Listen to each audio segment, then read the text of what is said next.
Hi there, everyone. Here's some of what's heading your way tonight. Your news at 9. Officials in Sarcoxie, Missouri search for a vehicle that may have been stolen from a murder victim. Plus, if you see this man, call police. We're going to hear what police say is his connection to a crime scene in Arcadia, Kansas. The state of Missouri announces they're moving into Phase 1B, Tier 1 of their COVID-19 vaccination plan. I'm Chris Warner with what you need to know. Doug Heddy's weather tonight. Jay Leonard has sports. This is KOAM News at 9 on Fox 14. The 4 states' most watched news starts now. Thank you for joining us tonight. I'm Jordan Aubie. Authorities in Sarcoxie, Missouri are investigating a homicide. A Jasper County Sheriff's deputies yesterday, shortly before 9 p.m., responded to a medical call at a Sarcoxie home. In the home, deputies found 46-year-old Becky Sanders of Sarcoxie dead. Authorities say they are searching for a vehicle that may have been stolen from the victim. It's an ongoing investigation. We're still out there right now. We're trying to piece that together, but we are looking for any information on the vehicle that's missing. We think that's an important piece. So if any of the public can locate that vehicle, we'd appreciate any information we can get on it. And this is a photo of the vehicle in question. It's a gray or silver 2015 Subaru Legacy. It has Missouri plates with the number VB1YOE. Again, if you see this car, contact law enforcement immediately. Authorities are searching for a person of interest in an Arcadia, Kansas death investigation. He's 37-year-old Nicholas Adam Carrillo. Investigators say he was last seen a little before midnight last night wearing a sleeveless white t-shirt, also black sweatpants. And they say Carrillo was on foot leaving the area of 111 South Kansas in Arcadia. That's where the KBI and the Crawford County Sheriff's Office are investigating a man's death. Investigators aren't saying much more, but Sheriff Danny Smith tells us it is, quote, pressing for them to find Carrillo. Well, the state of Missouri announces it's moving into the next step of Phase 1 of its COVID-19 vaccine distribution plan. The announcement came this afternoon during a media briefing at the Capitol. KOAM's Chris Warner has more. The announcement Thursday moves the state's vaccination rollout into the next step of Phase 1. There are 3 parts to the next step, with the state entering the first Thursday with plans to enter the second on Monday. For local health officials, it's providing answers. Well, there's been a lot of confusion as to what groups, what age groups, do I have to have pre-existing medical condition, underlying medical conditions, and that was not clear fully to us. So this brings clarity. Now that there's guidance from the state on its next step, Bergner says it's time for his agency and others to prepare for their next steps. Now it's a matter of resources. Can we get the vaccine? How much vaccine can we get?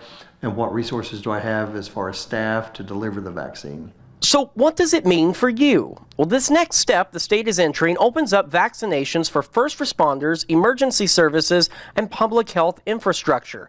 On Monday, the state will take one more step, which opens the vaccinations to high-risk individuals, those age 65 and older, and adults with certain medical conditions that put them at risk for severe illness. As for points of distribution, Bergner says there should be plenty once they get the vaccine. There's going to be a lot of providers, multiple providers, pharmacies, hospitals, others that are going to have the vaccine. So once we get the supply of vaccine, there's going to be ample personnel to deliver those, because it will not just be a health department activity. It's going to be others in the community as well. In Newton County, Chris Warner, KOAM News. You can find links to COVID vaccine resources on our website. See it right there, KOAMnewsnow.com. Missouri residents can get a free test for COVID-19 tomorrow in Joplin. Testing is going to be at Access Family Care. It's located at South Maiden Lane from 9 in the morning until 1 in the afternoon. The only requirement to get tested for free is being a Missouri resident. As the coronavirus outbreak spirals out of control in many states and away, the WHO has sent a team to Wuhan, China to investigate the origins of the virus. Fox News correspondent David Lee Miller has more now from New York. Public health officials are still scrambling to contain the post-holiday coronavirus surge. A case of the new, highly contagious strain that emerged in England was found on Wednesday in Wisconsin. It's now been detected in at least 7 states, underscoring the need to speed up the vaccination process. The Trump administration says all doses have now been released, but states have only used about 37% of available supplies so far. Some claim they need more support and personnel and they're asking the feds for help. The states, as hard as they try, often look for some sort of guidance from the federal government, but with the guidance has to come some support. Vaccination megacenters are now being set up across the country. In hard-hit California, officials are transforming stadiums and fairgrounds, hoping to make the process easy for a skeptical public. They drive up, they're vaccinated by a health professional in their car. They then have to sit out 15 minutes. Meanwhile, the World Health Organization is still working on finding out where the virus started. A research team is now on the ground in Wuhan, China, investigating the origins, which they say can help avoid another major COVID pandemic. How it jumped to humans, it's very important to understand so we can prevent any future exposures. There could soon be another COVID vaccine ready for use by the public.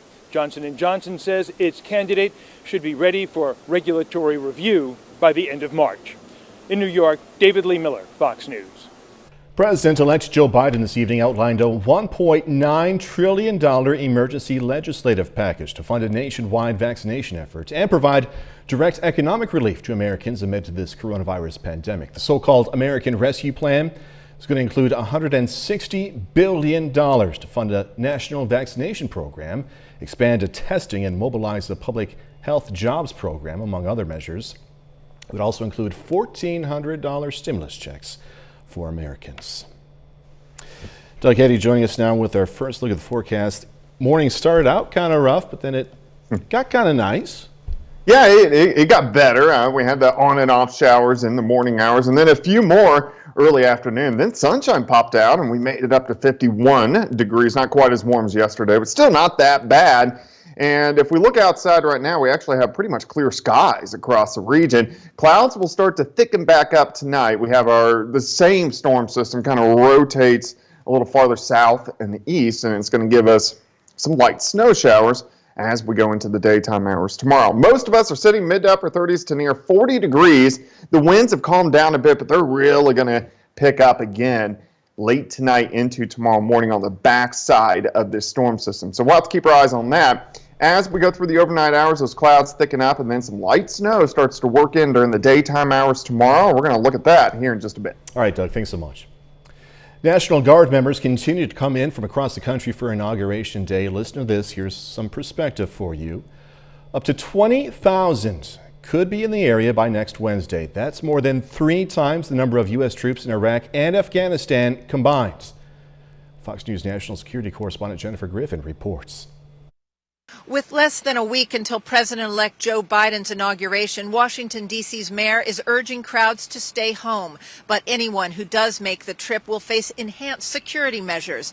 Airbnb has canceled all short-term bookings in the area, while Delta Airlines CEO says the airline will ban D.C.-bound passengers from checking firearms through the inauguration. They are over-preparing. They're sending a message of deterrence to would-be demonstrators to say, listen, if you tried to even come here, it would be fruitless, so don't come. Cars and tourists have largely disappeared from downtown Washington in recent days. Instead, they've been replaced by thousands of National Guard troops patrolling the inauguration perimeter. City officials say anyone inside that area may be stopped and questioned. Events that took place last Wednesday really changed everything. I think right now we're up to about 40 plus states across the United States that are sending soldiers and airmen to our nation's capital. A senior defense official tells Fox News Guard members are being briefed as if they're deploying to a war zone. As for specific threats, the Guard has been told to look out for IEDs. This is a unified command system, I think, for the inauguration. It's well practiced. The protest or what turned into the riot last week, there was no unified command. A new joint intelligence bulletin warns that homegrown violent extremism could be the #1 terrorism threat this year. In Washington, Jennifer Griffin, Fox News.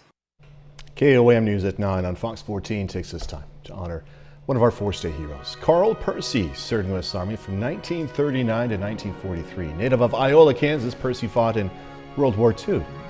We are proud to thank Carl Percy. He is tonight's 4-state hero. Doug Eddy's up next with a complete look at the forecast, plus Pittsburgh and Frontenac meeting on the mat for the 2nd annual Crosstown Throwdown. Gonna have highlights in sports.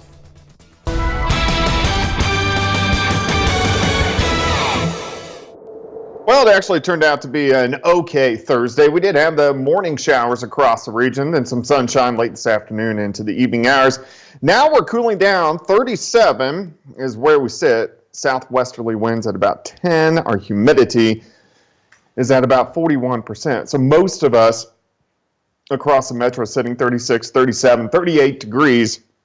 And eventually we're going to drop back into the lower 30s a little bit later on tonight. 36 in Iola, 38 in Benita, 38 in Neosho. Lamar is sitting at about 36 degrees. The winds have calmed down a bit. They were super strong earlier, but they're going to pick right back up as we get in on the back side of this storm system. The winds will start to increase again. We'll have gusts 35 to 40 once again for us tomorrow. All the clouds, all the random showers we had earlier today, these are all gone. We're going to mainly stay dry, at least for the next several hours. But late tonight into tomorrow, the storm system, you can see it spinning right across Iowa, kind of backs a little bit to the southwest, and it comes close enough to us that we're going to get a little bit of light snow. And look at the upper level winds on the backside of this system, super strong through the Rockies, so that's another reason the winds are really going to start to increase. The rain we had earlier today all the way across parts of Indiana now, and then you can see the snow building back across parts of Iowa into Nebraska, and this will kind of swing south as we go through the overnight hours for us tonight, and then into the daytime hours for us tomorrow. So let's go through time. Here's tomorrow morning. We're going to have the clouds thickening up. Most of the snow is going to be to our north, but we could start to pick up some light snow showers or even a few flurries by mid to late morning, especially in our northern counties. Here's 11 a.m. Temperatures kind of hovering right at that freezing point. Remember, the winds are going to be howling as well, so any snow that does fall is going to be going sideways due to the winds. Then we'll have light snow showers through the afternoon and really into the evening hours, especially on the Missouri side. And then the light snow will start to taper off. The clouds will work out of here late tomorrow night, and then we'll be back to about partly sunny skies by the time we head into Saturday afternoon. It's not going to be a lot of snow, but we are going to get some accumulations. I think the western extent's really going to be Yates Center, Chanute to about Parsons, and then down toward Grand Lake. Anybody west of that, mainly just flurries. But most of us should pick up a dusting all the way up to an inch in a lot of locations. And then our far eastern counties, let's say from Mount Vernon, Monette, and then up to Stockton, Nevada, those areas could pick up 1 to 2 inches of snow. Plus the winds, they're going to be super strong. We're going to have winds gusting at times 30, upwards to 40, even 45 miles per hour as we head into tomorrow afternoon. Let's go down the road Sunday. Some people heading to the playoff game against the Chiefs versus the Browns at 2:05. Could actually have some snow showers during the game. Temperatures kind of chilly, mainly into the upper 30s. At least the winds won't be very strong. Let's go 35 for us tomorrow, 41 Saturday, 42 on Sunday, Martin Luther King Day, 52, and rain right back in on Tuesday. Chiefs are good this year? They're in the playoffs? They are again. And they're going to See win. how that one goes. I was going to say something, but I won't jinx anything. Yeah, I've been worrying about that. See you in a little bit, man. Thanks so much, Doug. Alrighty. Coming up, new reaction to yesterday's impeachment of President Trump. An impeachment showdown looming in the Senate. I'm Lauren Blanchard in Washington with more from lawmakers on what they say happens next. Folks across Missouri continue their calls for Senator Josh Hawley's resignation. Dozens of protesters, as we're seeing right there, gathered outside the senator's office in Columbia yesterday. And this wasn't the only rally of the day, as folks also waged protests outside Hawley's offices in Kansas City, St. Louis, and Springfield. Senator Hawley has come under fire after he was seen raising his fist to the Capitol Hill rioters, a motion some people interpreted as a salute. Protesters are calling him an insurrectionist, citing his inability to accept the election results and fueling the Trump's false claims that the election was rigged. Hawley insists his actions were not a threat to democracy. New reaction tonight to the House voting to impeach President Trump for a second time. House Speaker Nancy Pelosi has yet to transmit the articles to the Senate, but lawmakers are facing questions about how they plan to vote. Fox News correspondent Lauren Blanchard reports now from D.C. President-elect Joe Biden is just days away from taking office. He hopes the Senate is able to both handle an impeachment trial and his administration's agenda. Senate Majority Leader Mitch McConnell is keeping his cards close to his chest as to how he will vote in a Senate impeachment trial of President Trump. He denied a request from Minority Leader Chuck Schumer that would allow a trial to start immediately. And McConnell says he plans to keep his focus on the upcoming inauguration of President-elect Biden. There's a lot of power over the schedule, obviously, in the process.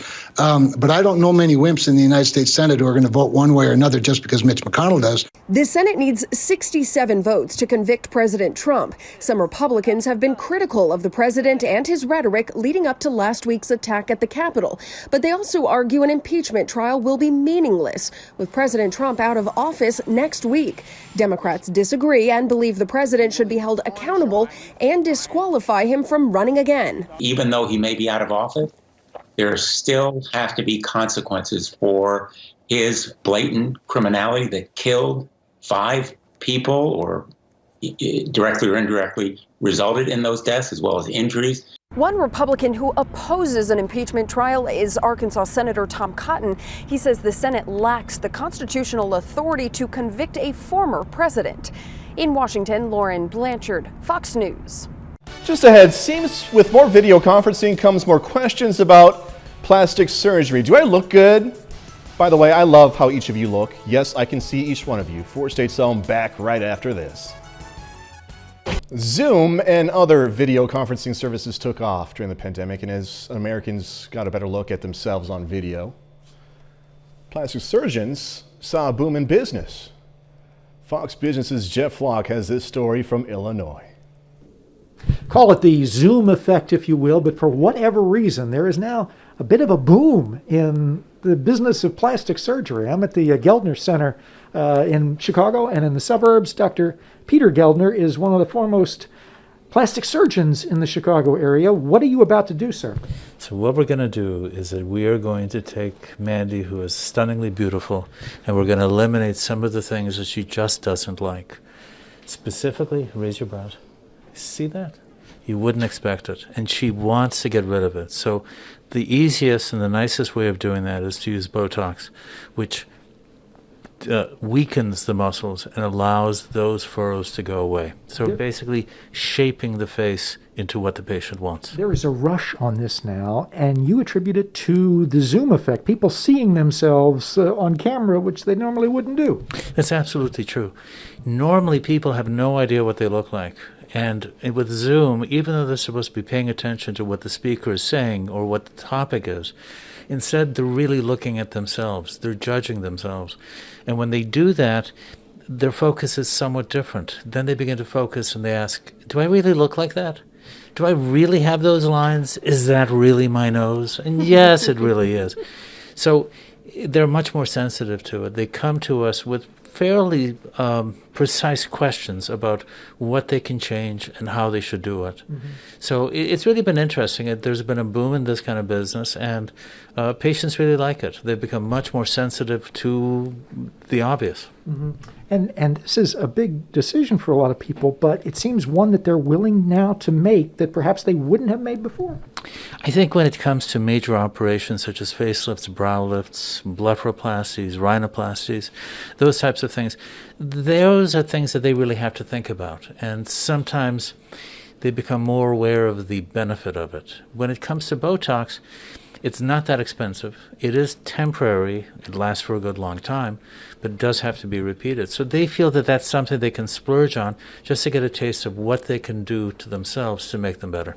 Doctor, I'll let you go ahead with Mandy. And as perhaps we don't want to spoil anyone's lunch here, but I am assured that this procedure is not at all painful. It's a bit of a pinch, and perhaps after that, you get to look a bit more like a TV star, even if you're not really on television, you're just on Zoom. Yes? Right. The boom in plastic surgery. Call it maybe the doom of Zoom being turned into a positive. This is the latest from suburban Chicago. I'm Jeff Flock with the Fox Business Network. All right, now, again, I got to say this, and I'm being sincere. Okay, I haven't met one person and thought to myself, you really look like that? You look good, okay? You look beautiful. Beautiful. I mean that sincerely. Coming up, going to learn about a comic book cover that was just auctioned off for a record price. Tintin drawing by the Belgian artist Hergé sold today in Paris for $3.1 million, breaking the record for the most expensive comic book art in history, previously set by the artist himself. The 1936 drawing was a cover for the Blue Lotus, the 5th volume of the Adventures of Tintin series. Never made it onto the store shelves, though, because it was deemed too expensive to reproduce on a wide scale. Those comics books making a lot of money for a lot of people. 30 more minutes, news, weather, and sports coming your way. Natural hemp in Joplin has been able to stay strong during the pandemic. They say a big reason for that is a strong partnership with a local grower. Details are coming up. Also, a group of universities develop a scratch and sniff test for COVID-19. Local farm has seen success during its first year in the hemp and CBD business, even though that year coincided with the pandemic. KOAM's Mike Mahoney spoke to a farmer and a shop that carries his farm's products to learn more. Cody Claflin and his wife and family are currently recovering from the coronavirus, but they still think 2020 hasn't been that bad. That's because they've seen success with their business, Farmhouse Extracts, and their hemp and CBD products that are finding their way onto local shelves. I just started going door to door and I was going, guys, there's this much CBD in Joplin. There's no reason that we can't supply a big part of it whenever we're 45 minutes down the road. And so that's really what kind of started pushing that. Cody says getting into an established hemp market wasn't easy, but he was up for competing against out-of-state products and found local suppliers like Natural Hemp in Joplin were looking to buy local. Being able to find that it really is just close in our backyard, it's way convenient. Laren and Robert Brooks sell hemp and CBD products from Farmhouse Extracts and say those sales have not only helped their business, but also their customers during a stressful year. We also see a lot of people who say that they are lacking sleep because they are so stressed, and the pandemic has kept their kids home and then from being able to go to work. And so it's getting them out of their routine, and so they're losing that patience, that melatonin in their body, and so they are coming here to seek the help that CBD hemp provides. Both the Natural Hemp Joplin and Farmhouse Extracts teams are confident that if they can survive 2020, they can definitely succeed in 2021, and believe an appreciation of local hemp will play a big part in that. I'm Mike Mahoney for KOAM News. Farmhouse Extracts is located in Sheldon, Missouri. Siegfried Fischbacher of the duo Siegfried and Roy has passed away. The entertainer died of cancer at his Las Vegas home. His sister confirmed he was 81 years old. His sister, a nun who lives in Munich, says she talked to her brother on the phone before his death and the two prayed together. Fischbacher's performing partner Roy Horn died of COVID-19 complications back in May. The pair performed for years in Las Vegas, their magic shows featuring, of course, rare white tigers and lions. Unemployment levels in America jumping to their highest level since August. New figures released today by the Labor Department showing that 965,000 Americans filed for first-time unemployment last week. That number is nearly 4 times the pre-pandemic level, but below the peak of nearly 7 million that was reached when the first stay-at-home orders were released back in March. In total, almost 70 million Americans have filed for unemployment during the pandemic. That's about 40% of the country's workforce. A scratch and sniff test COVID-19. A group of universities collaborated on it. Fox's Anita Roman talked to one of the professors involved in the development of the test. Many people who contracted COVID-19 had one symptom in common, and that was a loss of their taste or their smell. And Professor Rick Gherkin at ASU, you have created this amazing, basically, sniff test to help people assess if they may possibly have COVID-19. That's right. It's essentially a scratch and sniff test, very inexpensive to make. We can make them for about 20 cents a piece. It looks sort of like this. It's sort of like a lottery ticket with smells on it. You scratch one of the items, and when you scratch that, if you can smell it, so you put up your nose and you smell it. If you can smell it, you move to item number 2. If you can't smell it, you move, let's say, to item number 6. And through an application that we have, a mobile application, you scan a QR code, it will guide you through the steps of the test. Once you've sniffed 4 or 5 different things, we can tell you how well you can smell. So it's kind of like if you do a hearing test with the audiologist, or you do an eye chart at the optometrist, and they make the sounds fainter or louder, or they make the font size bigger or smaller. until you can barely hear it or see it. We do the same thing with the smells. When you can barely smell it, that's an indicator of how good your sense of smell is. So take me through the strategy then of moving people from 1 to 6 to 7. Obviously, you want them to do this for a reason. Right. So we want people not to know which of these spots contains an odor or doesn't, or how strong that concentration is. Just like with the audiology test, we don't want people to know how loud it actually is. We just want to know what they perceive. So this app will guide them to a harder question, a lower concentration of the odor if they get it wrong, an easier question if they get it, harder question if they get it right, an easier question if they get it wrong. Talk about the development of this. So we developed this over a course of just a couple of months with our partners at Penn State and University of Florida. We're working with a corporate partner now to optimize the design to make sure that it all works according to plan. Fantastic. Thank you for your work. That card should be available to the general public within a couple of months. And again, like the professor said, the cost should be about 20 cents a card. Anita Roman, Fox 10 News. All right, a bit later is just about time for a snack. Let's all go to the lobby. How about some bugs? You might be eating insects the next time you travel to Europe. I'm Ashley Strohmeyer with more on which bug is one step closer to becoming a go-to snack. Straight ahead.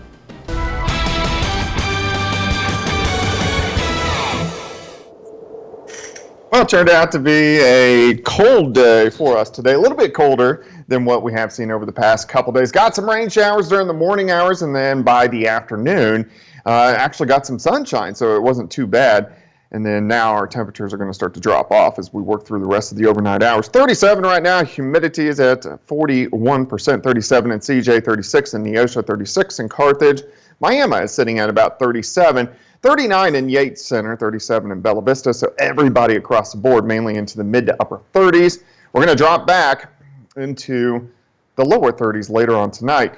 The winds, not near as strong as what we had earlier. We had very strong northwesterly winds, gusts 35 to 40 earlier today. Right now, we're kind of in that 10 to 20 mile per hour range. But as this storm system continues to pass through and we get on the backside, our winds are really going to get cranking during the daytime hours for us tomorrow. Well, probably stronger than what we did have today. Any showers we had during the morning hours, these are all gone. You can see the clouds are broken up. So clear skies.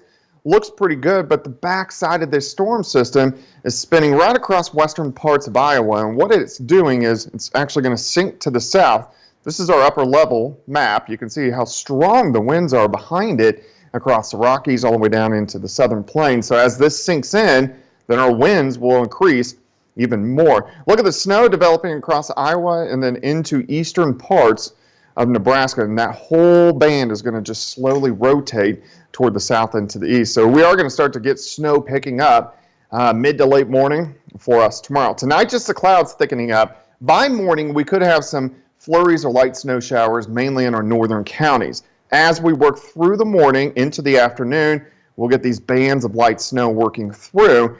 And then with the winds are going to be, gusting 40 to 45. So any snow we get is really going to be sideways. So we could get some blowing of the snow, but we're not going to have much in the way of accumulation. 34 by noon, high temp right around 35. Light snow showers will start to taper off during the evening hours, and then these will be gone by the time we head into Saturday morning. Saturday, kind of cool, partly sunny, high temps right around 40. All right, snow accumulations, if you live west of Yates Center, Chanute, Parsons, down to Grand Lake, you really won't see anything. You'll just get some flurries. Most of us, though, will get an inch or less, so a dusting to an inch, closer to an inch on the Missouri side. Then once you get towards Nevada, Stockton, Mount Vernon, Monette, Lockwood, we're talking 1 to 2 inches of snow. Plus, look at the wind gusts. The winds are going to be gusting anywhere from 35 upwards to 40, upwards to 45 as we head into the afternoon hours. Chiefs take on the Browns this Sunday. If you're heading up there, it's going to be in the upper 30s, but looks like we're going to get some snow showers during the afternoon. Doesn't look like a big deal, but something we'll keep our eyes on. Let's go 35 tomorrow, 41 Saturday, 42 on Sunday. We'll have a slight chance for some snow showers late in the day. Then the 50s return, but also rain returns by Tuesday. You're not kidding. That wind was kicking earlier today. It's gonna... Yeah, and it will be tomorrow, too. Yeah. All right, Doug. Thank you. Coming up in sports, Pitt State women push their winning streak to 6 games against Emporia State. Plus, Pittsburgh evens its rivalry series on the mat with Frontenac. Sports director Jacob Leonard joins us with details next.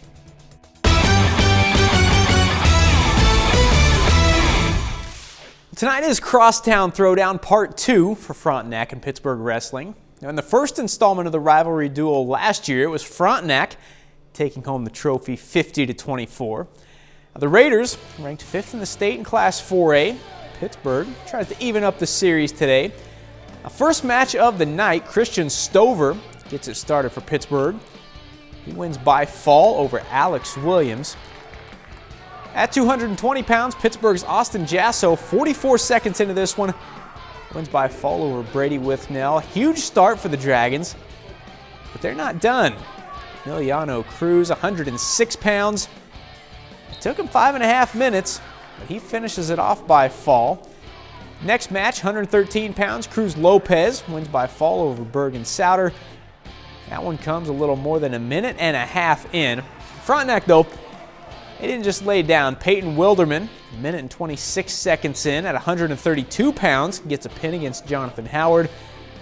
Benny Adar backs that one up with a second period pin over Alex Alvarado. Wasn't enough, though, for Frontenac. It is Pittsburgh evening up the rivalry series, winning tonight 48-24. It's a friendly rivalry, man. I like these guys. Frontenac's a great team. They got a great coach. They took it to us last year, and so we came back here to return the favor. We're making progress every year, and I'm glad to see some of our hard work pay off. The Pittsburgh State women are on a 5-game winning streak. Last time out, they beat Missouri Southern 70-67 to get to 6-3 on the year. Now, tonight, the Gorillas try to stay rolling on the road against Emporia State. Now, ESU also hot right now, entering the night on a 4-game winning streak.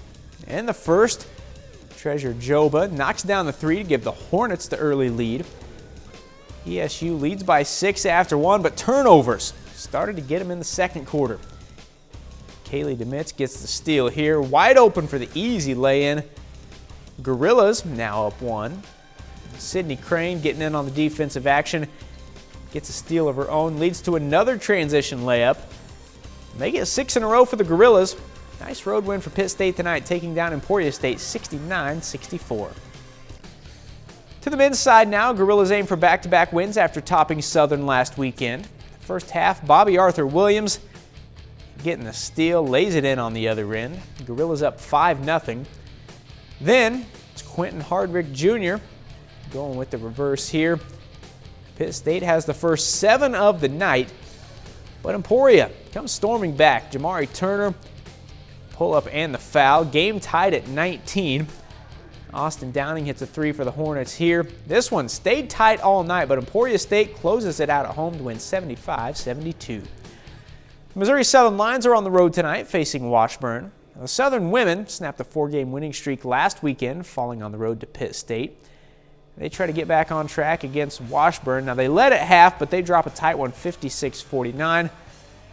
On the men's side, Missouri Southern, tough one for them. They fall to 8th-ranked Washburn, 99-58. That's a look at sports. We're back with more news after this. You might be hungry right about now. Healthy is what's key, right? How about bugs? Yeah, bugs. You might be eating insects the next time you travel to Europe anyway. The European Union's Food Safety Agency has recommended a maggot-like larva to be approved as human food, marking a victory for those in the insect-based industry. Fox News correspondent Ashley Strohmeyer has more on that meal and why it might also be a way to help feed the hungry. Insects are inching closer to becoming a go-to snack. On Wednesday, the European Food Safety Agency deemed mealworms safe for humans to eat, the first insect in Europe to gain such approval. The decision paves the way for the dried larva to be sold as a crunchy snack or as an ingredient for making pasta, biscuits, and other foods. The first formulation is the whole, blunt, and thermally dried Tenebrio molitor larvae. So, in simple words, dried larvae.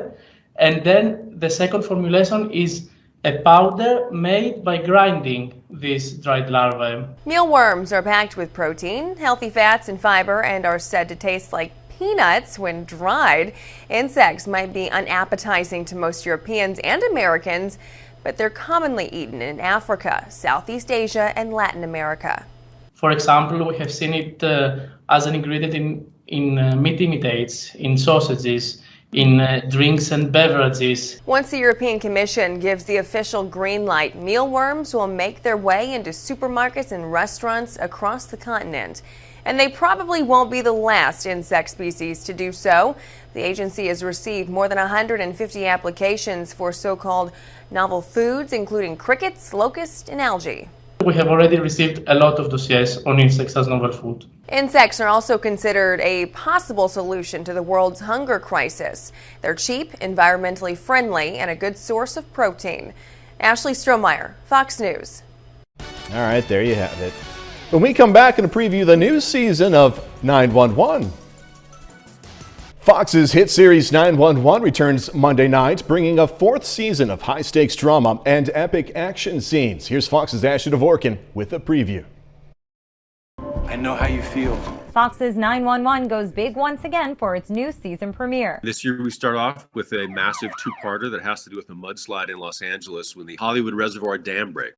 The first responder drama will address the coronavirus pandemic. You'll see us wearing masks a lot, that's for sure, when we're out on calls. You might, see a little more exaggerated eye acting and eyebrow acting from some of us, I suppose. But it's a different thing not being able to, use the entirety of your face as an actor. We have consultants on the show, so we're doing it just exactly like first responders would now in this day and age. Peter Krause plays LA Fire Department Captain Bobby Nash. The actor shares what he's learned about those who do the job in real life. I have learned it's difficult, it's dangerous, and there's some really brave people out there. And, given what's going on with the pandemic, and we have lost some people out there on the front lines. And so it's important to remember that these people are risking their lives in order to save others. We have to hope for the best. Peter says season 4 will bring more insight into their characters' personal lives.